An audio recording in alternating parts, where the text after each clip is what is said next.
ketika saya pamitan mau daftar itu ditanya mau ambil jurusan apa, dari rumah itu PAI. Oh, PAI. Yang mau diambil PAI, sampai gerbang kampus ketemu sama kakak tingkat, ditanya, "Dik, mau daftar ya?" "Iya mas." Sampai sana kan jalan sama kakak tingkat tadi, ditanya sama kakak tingkat, "Mau ngambil jurusan apa?" "PAI mas." Terus saya tanya kan, "Masa jurusan apa?" "Biologi." Terus ya sudah, ayo tak antar, karena kan dia kan kan aktivis juga, diantar daftar. Sampai sana gara-gara pertama tadi yang saya tanya itu jawabannya biologi, yang tak centang biologi.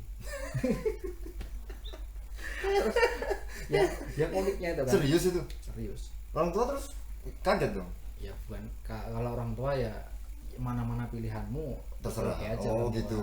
Tapi Cuma tapi kan ya awalnya kan ngomong kronologi. PAI. Iya, Terus tapi le kowe kok nyapo dengan 5 menit 10 menit itu sudah berubah gitu ya. ya makanya tersesat tadi itu.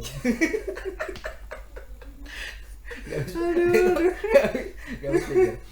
Tapi ya aneh ya. Ya. Karena kayak gini, bayangan saya itu kalau memang mau kuliah itu kan aku nanti mau ini gitu kan. Mau apa ya? Bener-bener ini dari kecil itu udah pengennya itu gitu kan. Nanti entah memang di era perjalanannya ada beberapa hambatan atau ada beberapa masalah terus akhirnya banting setir, ya itu mungkin banyak sekali ya orang yang ibaratnya dalam tanda kutip mahasiswa salah ambil jurusan karena pengennya itu ternyata mungkin tidak mampu atau masalah apalah akhirnya berubah. Tapi ini awalnya niatnya PAI dari dulu ya, dari kecil begitu mungkin 5 menit 10 menit berubah gitu ya. Tapi nggak bisa juga dikatakan seperti itu kan. Oh enggak gitu. Karena PAI itu juga pada dasarnya bukan sebuah pilihan yang diinginkan. Oh bukan sebuah pilihan. Karena kan awalnya itu saya itu kan pengennya itu ngambilnya ya sesuai dengan yang saya sukai. Sukanya apa sebenarnya? Saya di SMK itu ngambilnya elektro, ya saya pengennya elektro.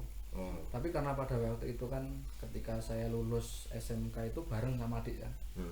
Jadi nggak, orang tua itu memberikan sebuah pilihan, kamu kalau mau ngambil elektro dengan biaya sekian, ya mohon maaf orang tua nggak mampu. Kan dulu kan sempat tanya juga kan. Jadi awalnya memang dari dulu pengennya elektro ya. Terus kemudian makanya sampai tuh pinter-pinter listrik. Ya karena memang jurusan saya itu kan. Dan saya itu.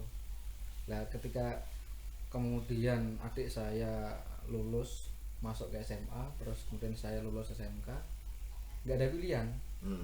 Terus kemudian ada Pak Lek kan bilang gini, ya sudah daripada kamu nggak kuliah bingung kan, ya ayo ngikut saya. Pak Lek kan dosen di sebuah universitas kan, ikut kan saya.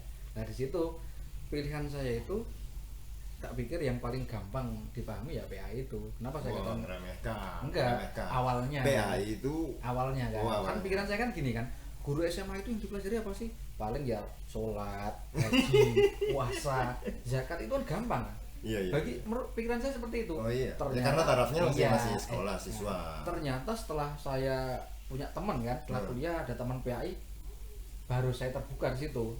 Ternyata yang dipelajari ada tafsir ini, tapi untung saya nggak ambil itu. Ternyata baru ini ya.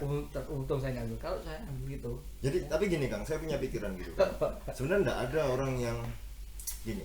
Ketika teman-teman misalnya kuliah ya, terus kemudian kerjanya itu tidak sesuai dengan kuliahnya, kemudian dia menyesal, artinya dia kekeh dengan jurusannya, dia kuliah harus kerjanya seperti itu. Kalau menurut saya enggak harus seperti itu, karena intinya kuliah itu kita belajar metodologi, sistematis, cara berpikir yang sistematis. Menurut saya seperti itu kok. Jadi sebenarnya apa saja jurusan kuliahnya itu enggak masalah bagi saya, ya kan? Ya apa enggak? Orang tua saya juga seperti itu. Iya, karena di kampus itu memang kita sekarang apalagi zamannya Google, kita bisa nyari apa saja di YouTube, kita bisa belajar apa saja. Tetapi ya kan itu kan metode-metode yang ada di kuliah itu memang membuat kita berpikir sistematis. Makanya ada karya ilmiah itu, cara berpikir ilmiah itu seperti ini runtutannya. Sebenarnya semua kan sama seperti itu. Cuma mungkin nanti dimodif setiap bidang itu ada modif-modifnya sendiri. Tapi intinya sama cara belajar. Nah, yang jadi problem adalah sekarang anak-anak kuliah pengennya bayangannya kantoran, kerja di bidangnya, terus enak. Padahal welcome to the real life gitu loh, ya kan? Selamat datang di dunia nyata gitu, yang mana Anda bisa jadi kerja yang tidak ada basic sama sekali dengan kuliah. Cuma kan kita nggak perlu menyesal gitu. Kita bisa belajar hal-hal baru, kita bisa belajar sesuatu yang belum kita ketahui, sehingga pengetahuan kita bertambah gitu. Bayangin itu kalau kita semua kerja dengan hanya bidangnya sendiri ya, dunia kerja menyerap berapa sih? Ya kan? Apalagi kalau kita mau misalnya banting setir wirausaha, mungkin yang apa kita usahakan beda sekali dengan apa yang kita pelajari kan gitu. Jadi intinya ya nggak masalah sih sebenarnya, tapi nggak nyesal kan biologi? Ya nggak sama sekali. Oh enggak, tapi enak di biologi. Malah nih. kan yang saya rasakan seandainya saya ngambil PAI mungkin malah saya itu nggak bisa istilahnya yang saya dapatkan ya, nggak bisa seperti yang saya dapatkan ketika saya ngambil biologi. Oh iya, Iya. iya jelas, Nah. setiap itu pasti ada yang Karena tidak kalau bisa kalau didapatkan. biologi itu ternyata ketika saya sudah masuk dalamnya ya tak bandingkan dengan PAI lebih gampang biologi lah.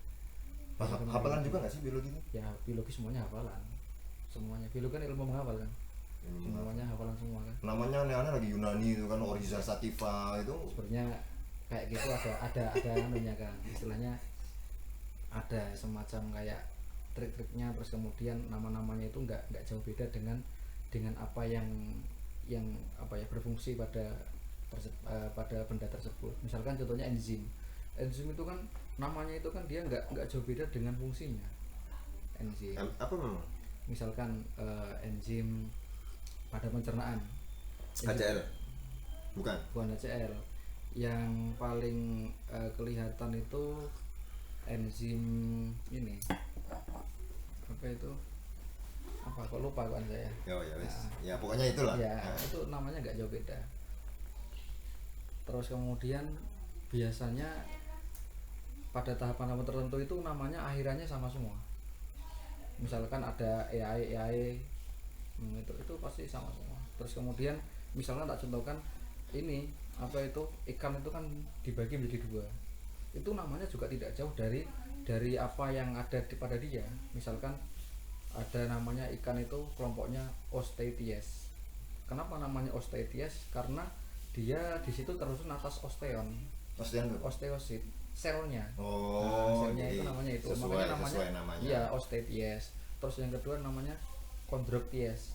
Kenapa namanya kondro? Ya karena dia berasal dari ada sel kondrositnya. Oh, gitu. Nah, kondrosit itu nggak jauh beda kan? Chondrochthyes, kondrosit, Osteichthyes, osteosit. Ya nggak jauh beda. Itu Tapi biologi enaknya. sampai dulu pernah sempet ngalami ini enggak? Harun Yahya enggak? Iya. Uang video-videonya Harun Yahya dulu. Ya itu Jadi saya gini Kang, saya tertarik awal mula itu senang ya, sempat senang dengan biologi itu gara-gara film-filmnya Harun Yahya. ya. Tapi kesininya kita kan baru tahu bahwa beberapa tahun yang lalu Harun Yahya malah ditangkap oleh pemerintah sana lah, karena dianggap menyeleweng dan segala macamnya. Tapi di balik itu ya dia bisa memancing segala macam apa ya, yang dulu dianggap mapan sama dia dibongkar kembali, Iya. dan lain sebagainya, yang terutama dalam masalah biologi, fisika, terutama biologi lah, Biologi. hewan apa gitu kan. Pernah sempet iya, ya dulu nggak apa namanya dulu dulu sering lihat iya, Harunnya ya itu dulu sering kita gunakan sebagai bandingan dari teori-teori Darwin atau teori apa, kita bandingannya Harun Yahya. Tapi kalau menurut saya ya Malah membuka cakrawala berpikir kita kan, jadi kita itu lebih istilahnya tereksplor, ini seperti ini Harun Yahya seperti ini, bagaimana sih ya, nanti kita cari yang lebih tepat yang mana, malah lebih bagus sih malah. ya misalnya dia kan nggak setuju dengan teori Darwin gitu. Nah. Tapi teori Darwin itu juga dalam satu sisi membuktikan misalnya ada kerangka-kerangka itu ya ya Fosil. apa ya, kalau teori Darwin